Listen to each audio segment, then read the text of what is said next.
Les deux grands avantages de cette loi, c'est que vous avez un régime social et fiscal particulièrement avantageux. En d'autres termes, jusqu'à 1116 € par an, une association peut rembourser des frais supportés par un bénévole sans prélèvement social ni fiscal. C'est le premier avantage. Le deuxième avantage, c'est que comme bénévole, lors de la Fancy Fair, je viens aider à la cuisine, je peux renverser la friteuse sur un participant, un jeune enfant, je n'aurai pas ma responsabilité engagée. Ce sera l'association qui sera responsable. La loi va imposer à l'association de s'assurer. Donc c'est la compagnie d'assurance qui va indemniser la jeune victime. Ce qu'il fallait éviter aussi, c'est une forme de salariat déguisé.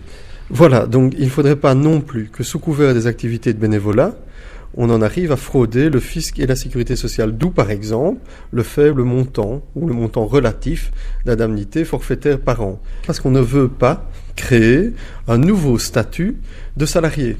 Donc on est dans ce pays dans un régime vraiment dualiste. On est travailleur, employé, ouvrier ou indépendant.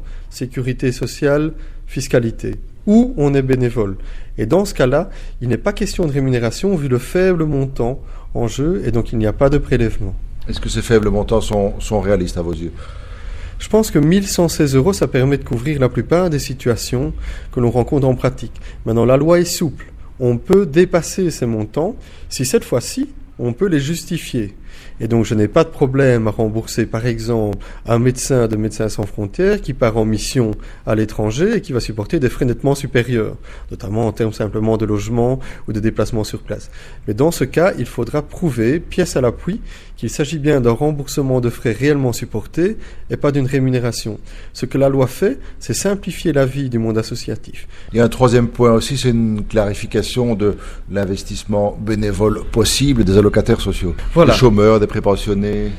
On avait déjà la possibilité d'être chômeur et d'être bénévole. Maintenant, la loi va fortement simplifier la procédure. Et donc, on peut penser à 7 grandes catégories d'allocataires sociaux qui voient maintenant un accès plus aisé au volontariat. Pensons aux chômeurs, pensons aux prépensionnés, pensons aux pensionnés, pensons aux personnes qui sont en incapacité de travail, pensons aux personnes qui sont invalides, pensons aux personnes qui sont handicapées, et enfin, pensons aux enfants dont les parents ne perdront pas le bénéfice de l'allocation familiale. Pour ces 7 catégories d'allocataires sociaux, on estime que le bénévolat est une possibilité d'intégration, de développer une expérience professionnelle. Et donc non seulement ces gens ne se voient pas perdre leur statut d'allocataire social, mais les rémunérations ou le remboursement plutôt de frais qu'ils vont percevoir ne leur feront pas perdre le droit aux allocations sociales. Le champ d'application de cela, alors, c'est tout type d'association ? Donc aussi bien une ASBL qu'une association de fait sont visées par la loi. Maintenant sont clairement exclues de cette loi du 3 juillet 2005 toutes les personnes morales à but lucratif. Mais par contre, pas un pouvoir public. Donc une commune, un CPAS, peut très bien recourir à des bénévoles. On peut très bien avoir le CPAS ou la commune qui va faire appel à un bénévole pour entretenir par exemple un terrain de football. Tout cela est possible. Il n'y a pas d'exclusion d'activité plus qu'une autre. Il faut bien entendu que le but soit désintéressé.